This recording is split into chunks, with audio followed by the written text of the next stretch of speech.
Bismillahirrahmanirrahim. Alhamdulillah wassalatu wassalamu ala Rasulillah. Nabiyyina Muhammad ibn Abdullah wa ala alihi wa sahbihi wa man walah. Amma ba'du.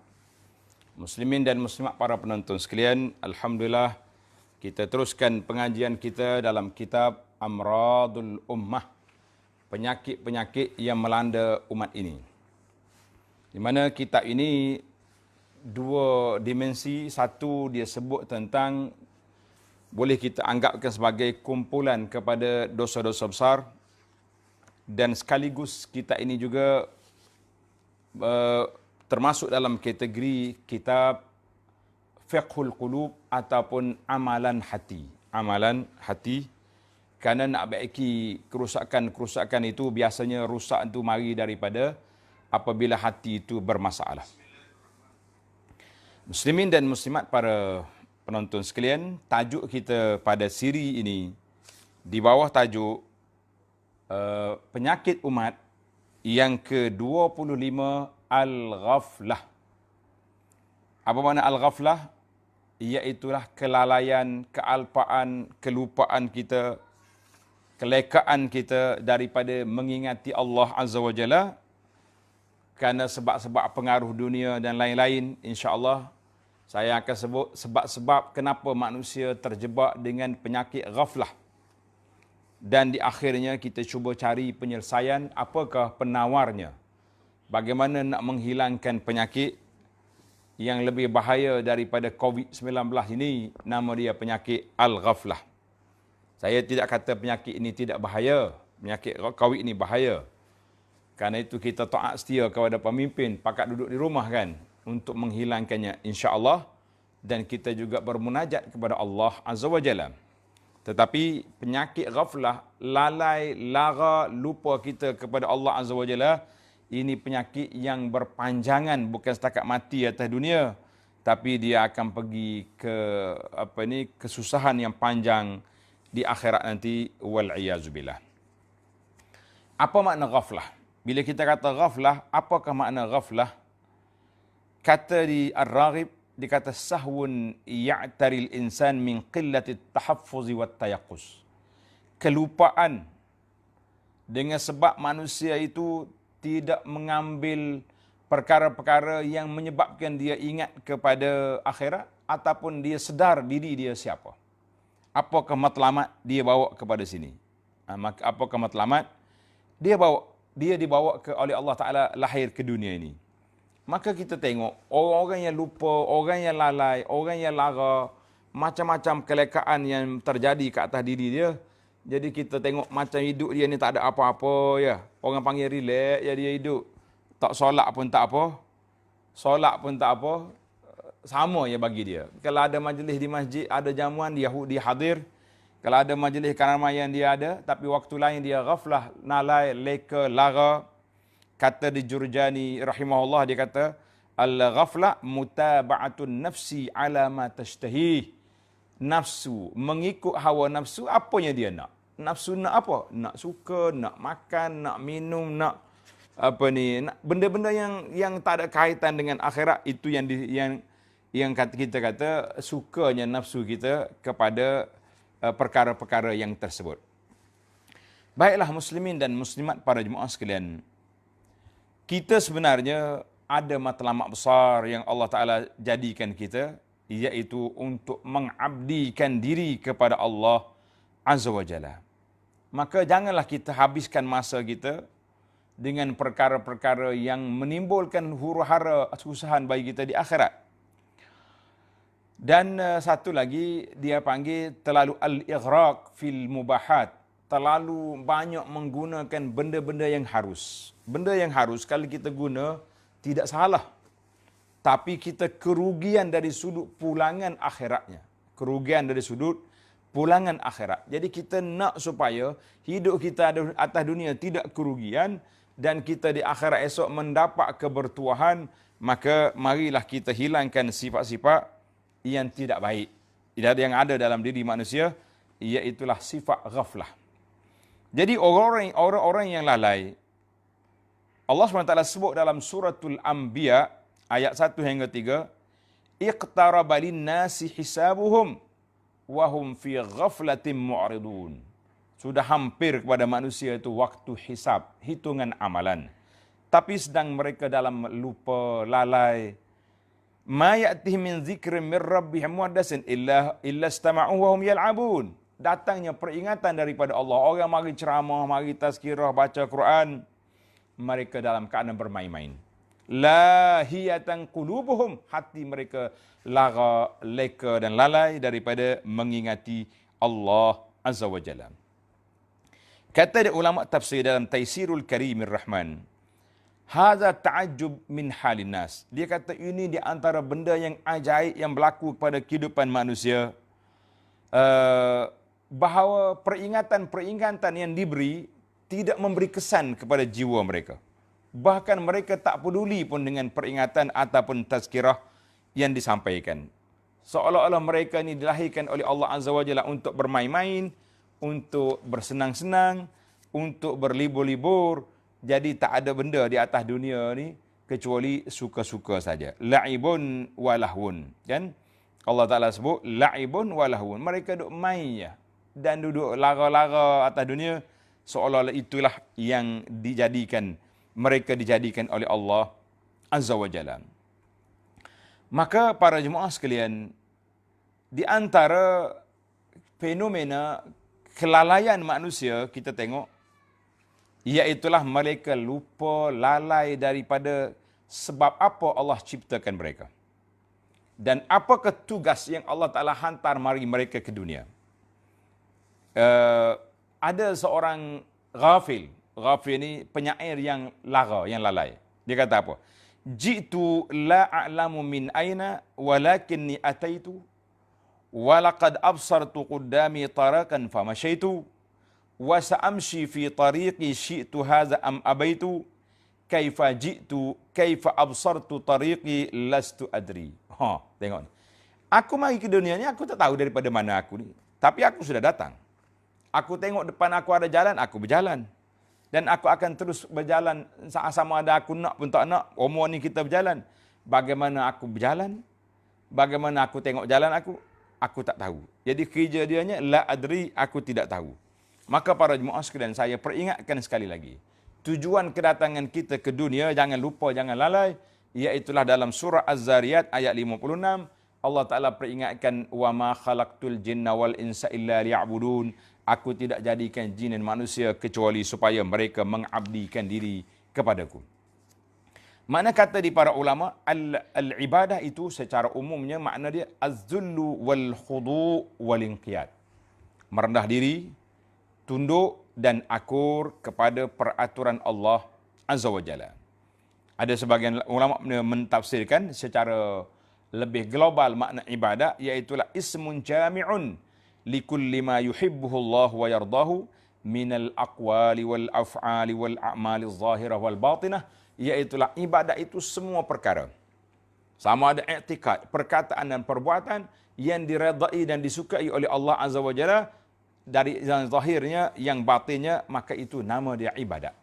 Jadi para jemaah sekalian, bila kita buat ibadat, bermakna kita sekarang kita buat perkara yang disukai oleh Allah Ta'ala. Walaupun ianya berbentuk hiburan, suka-suka, tapi dia boleh berpahala ibadat. Contoh yang paling simple lah. Yang paling mudah kita nampak, apa dia? Iaitu kahwin. Kahwin ni suka belaka. Orang Islam pun suka, orang bukan Islam pun suka. Masing-masing bawa bunga belaka. Masing-masing bergembira belaka sebab boleh kahwin. Waktu nak kahwin itu ada setengah orang ni buat syarat, ada setengah orang itu tak pakai tak syarat. Asal kau perempuan pakai jadi. Kan? Tapi bagi orang beriman, apabila kita kahwin dengan niat nak menjaga nafsu kita daripada terjebak kepada benda-benda yang haram, dengan niat nak meramaikan zuriat umat Islam, meramaikan umat Muhammad sallallahu alaihi wasallam, membaik nafsu, baik jiwa, maka perbuatan itu walaupun duduk dengan isteri, beribadat, boleh berpahala sebab niat kita yang baik. Itu menunjukkan bahawa setiap perkara yang harus, apabila ditukar niatnya kepada perkara itu dengan niat yang baik lillahi ta'ala, maka dia boleh pahala ibadat, insya-Allah. Ibadat-ibadat itu memang begitulah dianya, sebab nama dia pun sudah disebut sebagai beribadat kepada Allah Azza wa Jalla. Baiklah para jemaah sekalian, Itu mukaddimah, saya nak pergi kepada perbincangan daripada tajuk kita, iaitulah al-ghaflah. Di antara ciri-ciri besar sebab manusia itu lalai, lupa, jauh daripada Allah Azza wa Jalla, apa dia? Al-istighfafu bi awamirillahi wa rasulihi.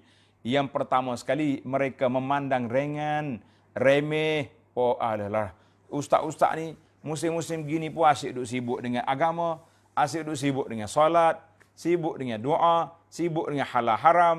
Apa salahnya orang nak? Kita kata la.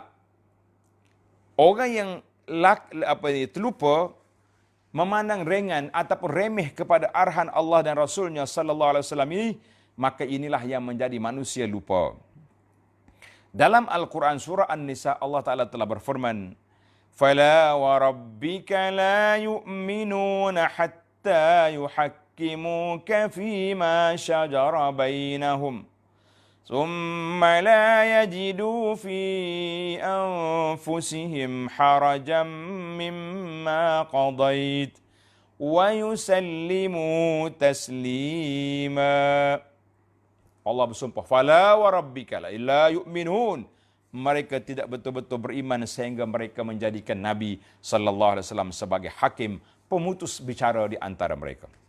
Bila kita jumpa dengan Quran, dengan hadis Nabi sallallahu alaihi wasallam, kita jumpa ini halal, ini haram, ini boleh, tak boleh, syarat dia. Summa la yajidu fi anfusihim harajan. Tidak ada dalam jiwa mereka rasa sempit, rasa apalah undang-undang macam ni. Mimma qadaita, daripada hukuman yang Nabi bawa, wa yusallimu taslima, dan mereka menyerah diri bulat-bulat kepada undang-undang peraturan Allah dengan Rasulnya sallallahu alaihi wasallam. Maka ini dia panggil kalau kita pandang remeh ataupun ringan kepada apa yang telah dibawa, yang telah diperintah oleh Allah dengan Rasulnya sallallahu alaihi wasallam, maka itu nama dia ghaflah. Inilah punca yang paling besar. Kenapa tak salat? Tengoklah, ada masa kita salat, kan? Para ulama ni berbincang panjang apabila saudara kita nak naik ke angkasa dulu. Ulama terpaksa kena bersidang bagaimana cara nak salat di angkasa. Bila mari zaman COVID ni, ulama bersekali lagi bersidang. Anda tengok majlis-majlis agama, ahli-ahli fatwa bersidang. Dan ustaz-ustaz yang secara individu juga berbincang. Bagaimana cara orang yang pakai alat kesihatan tu, kan? PPE apa dia panggil. Bagaimana alat itu nak solat. Ada yang mengatakan kalau tak boleh nak buka, waktu sangat terhad, mereka boleh je solat begitu. Ada yang kata kena qada atau tak kena qada. Dan sekiranya waktu ada, mereka boleh jamak takhir ataupun nak masuk kerja jamak takdim. Yang pentingnya para ulama kita berbincang. Tiba-tiba mari orang hamba Allah Taala ni kata, tak apalah, tak solat pun boleh makan juga, kan? Tapi kalau dia kata solat tak wajib, itu kafir, bukan lagi ghaflah, itu sudah terkeluar daripada Islam, wal iyazubillah. Jangan main-main. Jadi dalam undang-undang Islam, dalam keadaan apa saja kita, dalam keadaan PKP, dalam keadaan kegawatan, di dalam keadaan berlakunya banjir, berlakunya bencana, berlaku huru-hara, tapi undang-undang Allah Azza wa Jalla dan sunnah Nabi sallallahu alaihi wasallam tetap dijaga dan dipelihara. Kalau tidak, itulah punca besar manusia menjadi ghaflah, menjadi lupa dan lalai daripada mengingati Allah Azza wa Jalla. Bahkan ada sebahagian anak-anak orang Islam bukan sakat lupa, memang orang panggil jam terus. Perli kepada undang-undang Islam. Dia kata di zaman COVID pun sibuk dengan halal haram juga, sibuk dengan solat juga. Oh, habis masa. Baiklah. Di antara ciri yang kedua, para jemaah saya tanda, saya akan bawa beberapa ciri, contoh-contoh manusia ini ghaflah, manusia ini lalai daripada mengingati Allah Azza wa Jalla. Sebab yang kedua, at-tahaluk ala dunia wal ghaflatu anil akhirah. Manusia ini sangat-sangat terikat mengejar kehidupan dunia, maka jadilah mereka lupa ke akhirat. Apa mana maksud mengejar? Saya ni ustaz, 2 shift kerja. Mula-mula saya kerja pagi sampai ke tengah hari. Balik rehat, masuk pula kerja malam, jaga security sebagainya. Kita kata itu bukan mengejar dunia, itu mengejar keperluan hidup dunia. Gaji kecil. Kadang-kadang kita tengok masyarakat, Masya Allah, Tabarakallah, Allah Ta'ala ni maha kaya. Wa fi khalqihi syu'un. Dalam penciptaan kejadian yang Allah Ta'ala cipta ni ada rahsia yang tersendiri. Kita tengok anak orang kaya, duitnya banyak, tapi anak dia tak ramai. Patut orang kaya ni anak 15, 20. Pelik apa? Duit dia banyak. Kalau bayar seorang 10,000 sekolah swasta sebulan pun, duit dia juta-juta. Pelik apa? Tapi bila kita tengok orang miskin, Masya Allah, Tabarakallah, waktu saya duk bagi bantuan sempena dengan PKP yang sahabat-sahabat bagi saya agihkan, kita buat senarai. Berapa anak awak? Dia kata tak ramai ustaz, rumah saya ada 14 je. 14? Dua ayah, ibu bapa, yang 12 lagi anak. Masya Allah, Tabarakallah. 12, 14, ada yang 15. Kita kata, Masya Allah, Tabarakallah. Orang yang berhajat macam ni, kalau kerja 2 shift, kita kata itu bukan mengejar dunia, tapi mencari keperluan hidup atas dunia. Berbeza kita. Tapi kalau orang yang dah ada duit, dah pencen, dah pangkat besar, tapi tak mau juga pergi bawa buka kitab, pergi belajar ilmu. Saya ni ustaz cita-cita besar ni. Apa dia? Lepas pencen ni, ingat cita-cita nak mari buka kitab dah. Dah nak pergi buka kebun. Masya Allah, Tabarakallah. Buat kebun untuk buat keluar peluh boleh. Tapi jangan sampai berkebun-kebun sampai peringkat kita nak mengaji Quran betul-betul, pergi buka kebun pula. Patut kita buka Quran, buka kitab, bukan pergi buka kebun di saat kita sudah ada keuangan yang cukup. Alhamdulillah. Allah Subhanahu Wa Taala sebut dalam Quran untuk kita tadabbur. Para jemaah tanda surah At-Takatsur. Alhaakumut takatsur hatta zurtumul maqabir.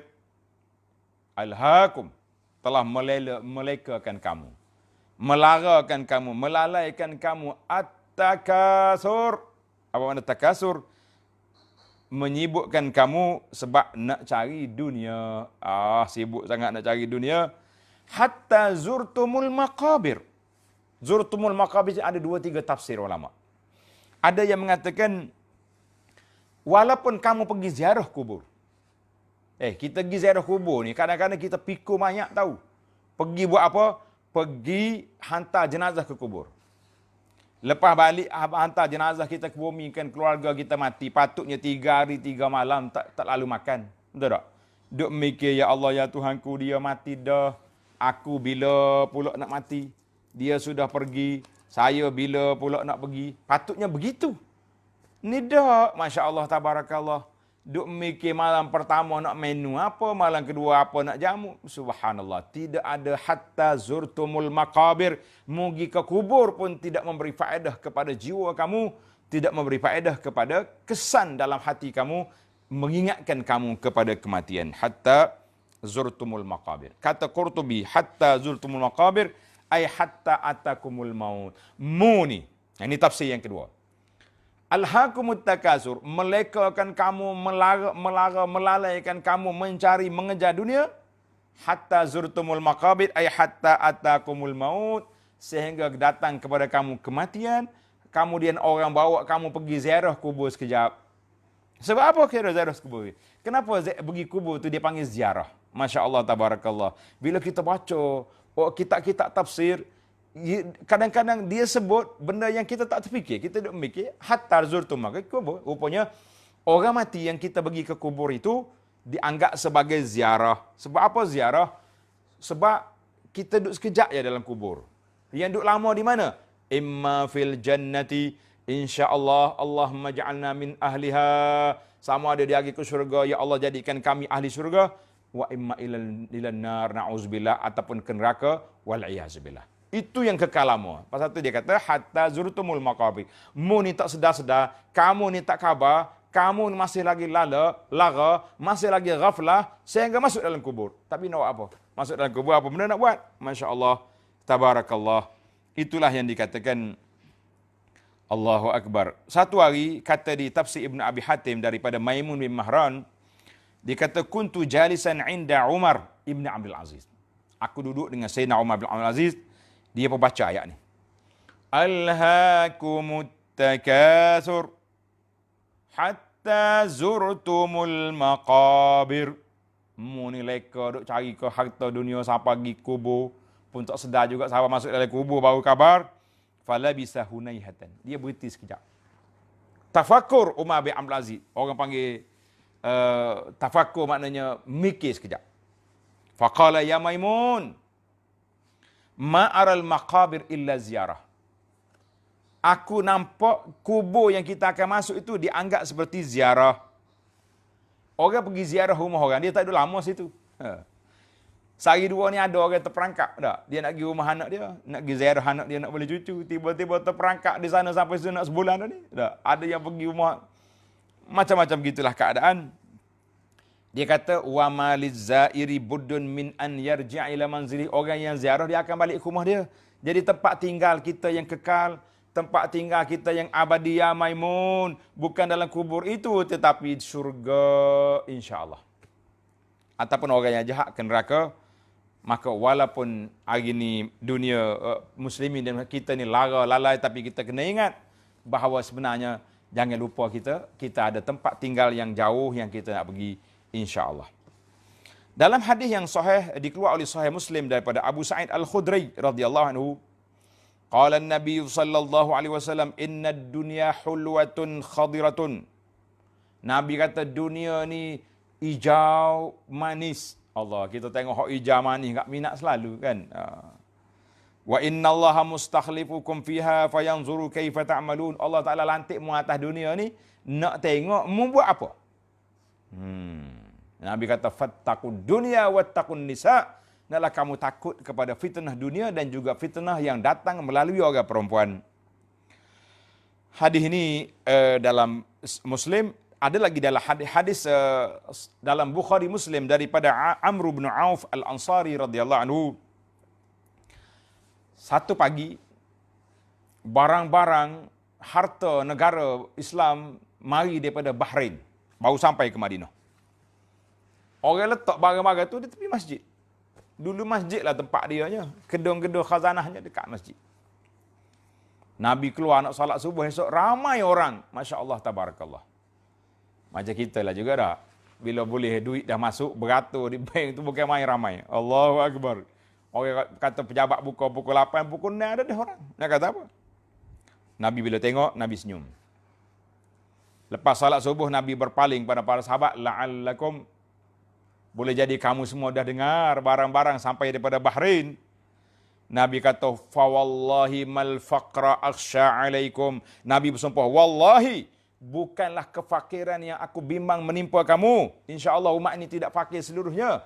Kan Nabi dah berdoa dalam hadis, jangan binasakan umat ini dengan kemarau yang panjang, dengan banjir yang besar. Dan Nabi kata bukan kefakiran menimpa kamu. Walakinni akhsha an tubsata alaikumud dunya kama busitat ala man qablakum. Yang aku bimbangnya, Allah Ta'ala buka kepada kamu pintu-pintu dunia sebagaimana dibuka kepada orang-orang dulu daripada kamu. Fatanafasuha kama tanafasuha fatuhlikakum kama ahlakathum. Kamu berlomba, bekerja, berebut mencari dunia, kamu akan binasa sebagaimana orang dulu telah binasa. Masya Allah tabarakallah. Itulah para jemaah sekalian, kita kena ingat bahawa dunia ni ujian, jangan duk kejar sampai kita lara lupa daripada Allah Azza wa Jalla. Dalam hadis yang diriwayatkan oleh Imam Muhammad dalam Musnad dan Tabarani dalam kitabnya dalam Musnad, dalam Mu'jam dia daripada Uqbah bin Amir radhiyallahu anhu, kata Nabi sallallahu alaihi wasallam, iza ra'aitallaha yu'til 'abda minad dunya. Apabila Allah Taala beri kepada seorang manusia dalam dunia ala ma'asihi, dengan sebab maksiat yang dia buat. Allahu Akbar. Ma yuhibbu. Allah Ta'ala beri pada, maknanya projek dia berjalan. Dia maksiat. Dengan rasuahnya, dengan ribanya, dengan menipu orangnya, cukup. Tapi dia relax ya. Syarikat dia berjalan. Kejap-kejap keluar dalam TV lagi iklan. Oh, hebat. Orang pun ramai suka dengan dia. Nabi kata apa? Fa innama huwa istidrajun. Itu semua adalah istidraj. Allah Ta'ala nak mewahkan dia, nak muakkan dia, supaya mereka lagi lupa, lagi ghaflah, lagi lalai, lagi leka, lagi tak ingat kepada Allah Azza wa Jalla. Kemudian Nabi kita baca ayat ni. Falamma nasu ma zukkiru bi fatahna alaihim abwaaba kulli syai'in hatta idza farihu bima utu akhaznahum baghtah. Kita bagi sampai dia lupa, Allah Ta'ala ambil secara mengejut. Wal iyazu billah. Dalam hadis yang dikeluarkan oleh Bukhari Muslim daripada Abu Musa al-Asy'ari, kata Nabi sallallahu alaihi wasallam, "Innallaha la yumli liz-zalim hatta iza akhadathu lam yuflithu." Allah Taala biarkan orang-orang zalim, ada kalanya dibiar. 10 tahun, 20 tahun, 30 tahun jadi penguasa yang zalim, tapi bila Tuhan nak ambil, dia akan tarik sekaligus. Ginilah para jemaah sekalian, kita kena sedar bahawa kalau kita duduk atas dunia, janganlah kita lupa kepada akhirat, sebab dunia ni satu benda yang nilainya cukup sedikit. Dalam hadis yang dikeluarkan oleh Imam Tirmizi dan Ibnu Majah daripada Sahal bin Sa'ad radhiyallahu anhu, qala sallallahu alaihi wasallam, "Law kanatid dunya ta'dilu 'inda Allah janaha ba'udatin ma saqa kafiran minha syarbata ma." Dengar ni para jemaah sekalian. Nabi kata, kalaulah andai kata dunia ini nilainya di sisi Allah Taala seberat sayap nyamuk, nescaya orang kafir tak boleh lagi nak minum air sebab mereka derhaka kepada Allah Azza wa Jalla. Dalam Sahih Muslim daripada Mustawrid bin Shaddad, qala sallallahu alaihi wasallam, "Wallahi mad dunya fil akhirati illa mislu ma yaj'alu ahadukum isba'ahu hadhihi fil yammi falyanzur bima yarja." Dunia ni sebuah kepada akhirat seperti seorang celuk tangan dia dalam air, dia angkat. Banyak mana lagi tinggal air laut tu. Kita kata tak ada apa-apa. Allahu Akbar. Imam Nawawi bawa dalam kitab Riyadhus Salihin di awal kitab satu syair yang menarik tuan-tuan. Kita belajar baca syair qasidah. Inna lillahi ibadan futana talaqud dunya wa khaful fitana. نظروا فيها فلما علموا أنها ليست لحي وطنا جعلوها لجة واتخذوا صالح الأعمال فيها سفنا. Allah Ta'ala mempunyai hamba-hamba yang cerdik. Mereka cerai dunia kerana takut terfitnah dengannya. Mereka tengok kepada dia, falamma alimu, dia tahu bahawa dunia ini bukanlah negara tetap yang kita akan duduk. Kita hanya duduk sekejap, lepas tu kita ziarah kubur, lepas tu kita balik ke rumah kita di akhirat. Ja'aluha lujjatan wattakhazu, mereka jadikan sebagai tempat menyeberang saja, dan mereka jadikan amal soleh itu sebagai bahtera yang menyelamatkan mereka insya-Allah. Muslimin dan muslimat para jemaah sekalian, itu di antara perbincangan kita tentang ghaflah. Kemudian kita nak tengok juga apakah sebab-sebab yang lain. Kita baru sebut tadi berapa? 2 sebab baru ghaflah, kan? Asbabul ghaflah. Maknanya sebab yang ketiga. Sebab yang ketiga kerana nak terlalu banyak nak berehat. Oh, kenapa tu? Tak pergi belajar. Oh, penat, rehat, relax. Nah. Zaman kita relax ni pun, duk relax lagi. Waktu sekarang ni nak pergi masjid tak boleh. Peraturan kata tak boleh pergi sebab PKP, kan? Di rumah kita, apa yang kita tak boleh buat? Solat berjamaah dengan keluarga, boleh ke tak boleh? Boleh. Oh Ustaz, masa ni waktu kami nak tidur ramai-ramai ni tengah hari ni. Zuhur baru bangun. Lepas zuhur makan, lepas tu makan tidur pula asar pukul 6 baru solat. Kita kata ini ghaflah. Sebab apa? Terlalu nak berehat di saat yang kita sangat berhajat kepada rahmat Allah Azza wa Jalla. Di saat kamu berhajat kepada rahmat Allah Ta'ala, kamu berehat-rehat. Kamu masih lagi lara leka, solat asar pun dekat-dekat nak maghrib, kita kata, "Lish, kenapa sampai begini?" Kan, nak rehat. Orang buat macam-macam. Saya tengok dalam Facebook ada ustaz yang mula kuliah subuh. Ada ustaz yang mula kuliah belum subuh lagi ada. Dia panggil kuliah larut kuliah tahajud. Ada juga. Masya Allah. Ada yang duha, ada yang lepas asar. Macam kita sekarang, ada yang lepas maghrib, ada selepas isyak. Kita kata boleh katakan majlis ilmu tu memang banyak. Dan saya sendiri telah sebarkan link YouTube yang saya kuliah banyak. Ambillah peluang. Paling tidak pun, maka sekurang-kurang bila kita dengar tazkirah, kita teringat kepada kematian, teringat kepada musibah, teringat kepada macam-macam perkara yang kita boleh ingat, insya-Allah. Sebab yang keempat, al-hirsu ala lazzatid dunia. Terlalu nak mencari kelazatan dunia. Masya Allah, tabarakallah. Nak sedap. Habis masa. Ada orang ni buat makanan saja daripada pukul 10 pagi sampai zuhur baru boleh makan. Masya Allah, tabarakallah. Tuan-tuan jangan pula jeling kat lain macam tak. Dia kata ada satu benda yang kita buat daripada subuh sampai zuhur, asar baru boleh makan. Apa dia? Siapa dia boleh jawab? Saya lah jawab. Makan sikit je. Zaman kita duduk makan dalam tempurung bekas kelapa tu. Zaman sekarang ni orang makan dalam bekas. Bubur Asyura contohnya. Lama sekali buat. Allah Akbar. Makannya sikit. Dah. Ada benda-benda lain yang kita terpaksa kena makan, menghabiskan masa yang begitu lama sebab nak makan yang terbaik, yang lazat kita masakan. Apa tu lepas nak zikir tak dapat, kita kata berpada-pada. Masya Allah, tabarakallah. Yang kelima, sebab manusia jadi lupa, lalai, lara ni, mautus syu'ur bizambi. Sebab tidak lagi ada rasa bersalah dengan dosa yang dibuat. Aku ni buat dosa. Baiklah aku kembali kepada Allah Ta'ala, bertaubat, beristighfar. Dia kata tak apa, relax je bro. Bukan kita seorang tak solat. Berlambak lagi geng-geng kita orang tak solat. Bukan kita seorang minum arak, ramai lagi orang geng-geng minum arak. Saya pergi satu tempat, tak boleh cerita tempat ni, rahsia.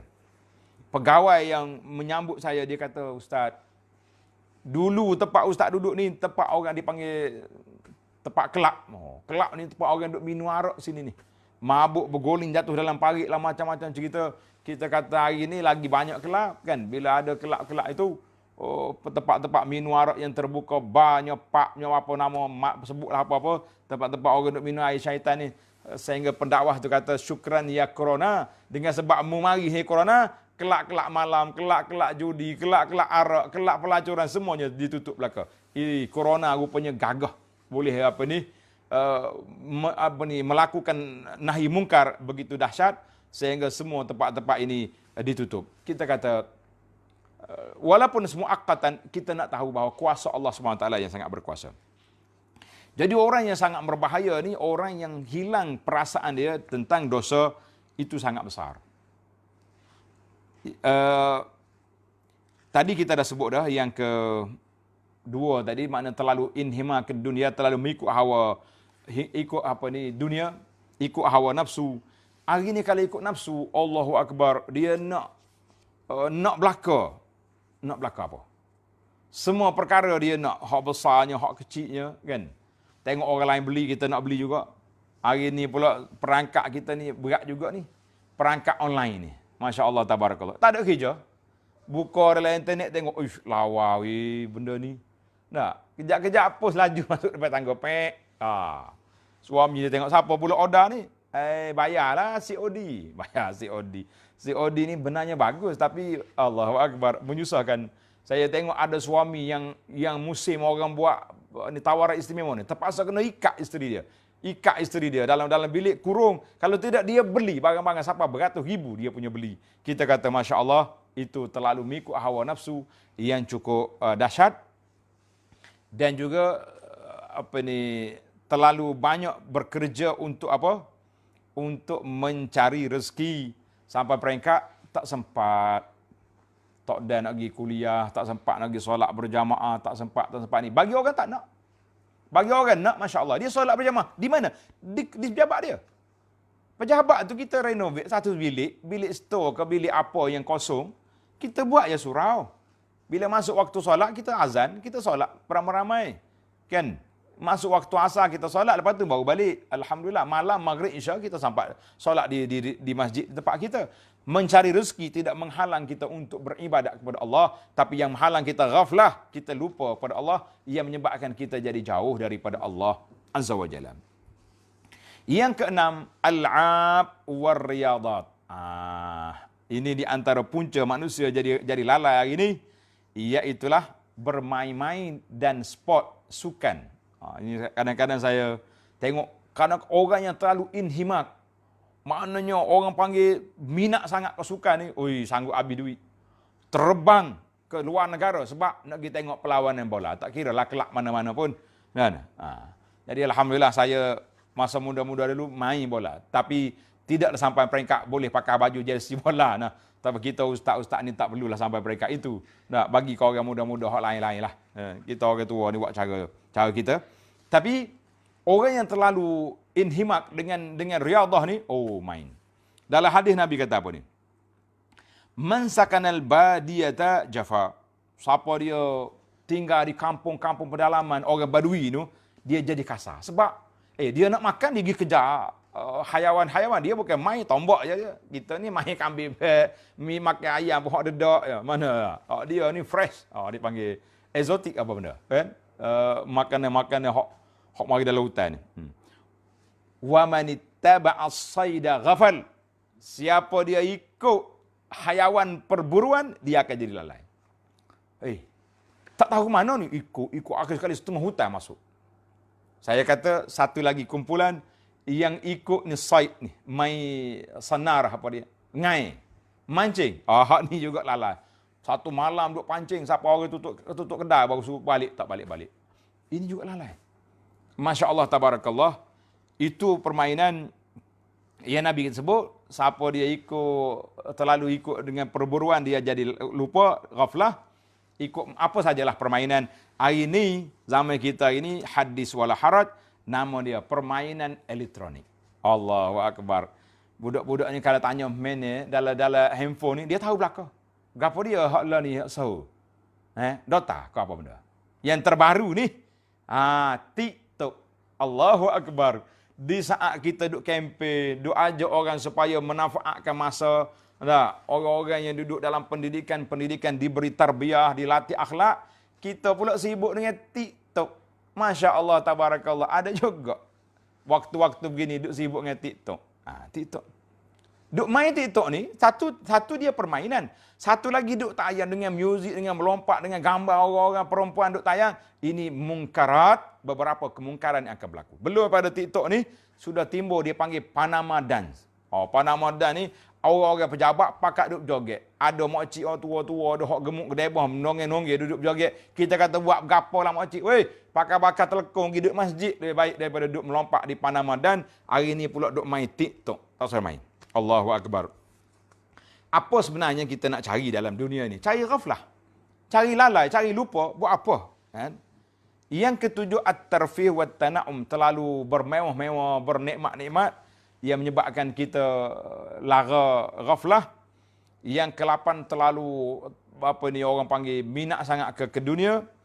Yang ke-9, mukha ni. Tanda ni. Yang ke-9, mukhalatatu ahlil ghaflah. Banyak berkawan dengan orang-orang yang lara. Duduk dengan dia kak. Duduk bicara, makan, minum, habis dia kalau orang perempuan, habis hari ni pakai lecu, ambil mana, keni lutut ni, lesek ni, beli mana. Allahu Akbar. Itu je hidup dia. Maka duduk dengan orang ghaflah, kita akan jadi lalai seperti dia juga. Masya Allah, tabarakallah. Yang ke-10, kasratul mubahat. Terlalu banyak mengambil perkara-perkara yang harus kita kata tak berdosa, tapi kita akan jadi lara, jadi lalai, ghaflah, jadi lupa. Para jemaah sekalian, itulah di antara 10 sebab tilka asyaratun kamilah. Maka hasil daripada kelalaian manusia kita nampak, yang pertama, manusia lupa kepada diri sendiri, lupa nak belajar tentang kewajipan agama yang sepatutnya mereka belajar. Lupa nak mendalami kitab Allah Azza wa Jalla. Siapa aku tak boleh baca Quran pun tak apa. Tak puas hati asal boleh baca benda lain. Masya Allah, tabarakallah. Yang ketiga, lupa daripada nak berzikir kepada Allah. Zikir yang saya ajar kepada para jemaah sekalian sangat mudah, sangat simple. Cuba kata sekali, kita berzikir petang ni. Subhanallah, Alhamdulillah, wa la ilaha illallah, wallahu akbar. Daripada pagi tadi sampai sekarang ni. Berapa kali kata? Masing-masing jawab. Berapa kali kata? Kalau tak sampai 100 kali, antum fi ghaflah, kita duduk dalam keadaan kelalaian kepada Allah Subhanahu wa taala. Di saat kita mengharapkan rahmat Allah Taala turun, di saat ini juga kita ghaflah. Subhanallah. Inilah di antara punca kita ghaflah, nak zikir pun tak boleh. Dan yang keempat, lupa kita daripada zikir-zikir yang boleh menyelamatkan kita daripada gangguan syaitan, daripada gangguan makhluk-makhluk yang tak baik. Dan juga jangan lupa gangguan daripada bencana-bencana yang ada. Kita sentiasa berdoa kepada Allah Azza wa Jalla. Sebagaimana kata Nabi, bila kamu duduk di sini, bacalah a'udzu bikalimatillahi tammati min syarri ma khalaq. Bismillahilladzi la yadurru ma ismihi syai'un fil ardi wala fis sama' wa huwas samiul alim. Kan? Kita baca. Yang kelima, lupa daripada nak meletakkan niat yang baik dalam kerja-kerja buat kita, yang menyebabkan kita kerugian pahala yang cukup banyak. Masya Allah, tabarakallah. Yang terakhir dalam kesan dianya, kita terlupa nak susun jadual. Kita semua pakar dalam bidang tu bidang ni, tapi dari sudut manajemen kita seorang yang hebat, tapi manajemen ibadat kita fail. Maya subuh bangun lewat-lewat, zikir lepas subuh tak terbaca, Allahu Akbar, duha terlepas juga hari ni, walaupun Zizat tak pergi kerja, duduk dari rumah, terlepas nak solat duha. Apa benda yang kita buat? Subhanallah. Allahu Akbar. Zikir petang, tak baca. Allah, kita kata ini sangat besar. Baiklah para jemaah sekalian, saya sebagai penutup, kita kata kita cari penyakit je, tapi tak cari ubat, itu satu benda yang cukup merugikan. Maka apakah penawarnya? Apakah ubat yang patut kita? Ilajul ghaflah. Yang pertama sekali, banyakkan zikir kepada Allah Azza wa Jalla. Ambillah zikir-zikir yang maksur. Alhamdulillah, saya dah hajar kepada para jemaah sekalian, zikir pagi, zikir petang. Dalam kitab kita ni ada, dalam perisai Muslim ada, dalam lain-lain kitab yang kita ada, buku zikir pagi petang pun ada, baca. Dan zikir-zikir umum yang sentiasa kita ada. Yang kedua, kita banyak berdoa. Banyak berdoa kepada Allah Azza wa Jalla. Kita minta supaya kita ni jangan lupa kepada Allah. Minta kita jangan lupa, sebagaimana doa Nabi sallallahu alaihi wasallam, ikut semua doa ni. Allahumma aslih li dini alladhi huwa ismatu amri, wa aslih li dunyaya allati fiha ma'ashi, wa aslih li akhirati allati fiha ma'adi, waj'alil hayata ziyadatan li fi kulli khair, waj'alil mauta rahatan li min kulli syarr. Nabi kita doa, dua-dua minta. Ya Allah, perbaikkanlah urusan agama aku yang menjadi pagar pemandu dalam hidup aku ini. Dan baikkanlah dunia aku ni, tempat aku hidup atas dunia. Mana kita nak rezeki yang halal, rezeki yang baik, rezeki yang murah, kehidupan yang bahagia, kehidupan yang tenang, kan? Kita minta dengan Allah Taala. Dan perbaikkanlah akhirat aku, mana amalan-amalan bekalan ke akhirat yang kerana di sanalah aku nak pergi. Dan jadikanlah kebaik hidup aku atas dunia ni menambahkan ibadat kepadamu, dan jadilah kematian aku itu rehat daripada segala perkara di atas dunia ini. Para jemaah, itulah di antara. Kemudian kita tambah lagi di antara ubat lupa, qiyamul lail, bangun salat malam. Yang keempat, sentiasa ziarah kubur untuk mengingati kematian. Yang kelima, sentiasa berfikir tentang kehidupan dunia ini, kita nak pergi mana sebenarnya, apa yang kita dapat daripada dunia, dan bagaimana yang kita nak uruskan dunia. Yang keenam, banyaklah mengingati syurga dengan neraka, yang disebut dengan nama zikrul maut, ingat kepada mati. Muslimin dan muslimat sekalian, mudah-mudahan penyakit yang melanda umat ni, penyakit ghaflah, kita tidak terkena ke atas kita. Kalau terkena, kita ubatilah penyakit ini dengan beberapa tip yang telah saya sampaikan di akhir tadi, insya-Allah. Mudah-mudahan Allah SWT selamatkan kita. Subhanakallahumma wa bihamdika asyhadu an la ilaha illa anta astaghfiruka wa atubu ilaik.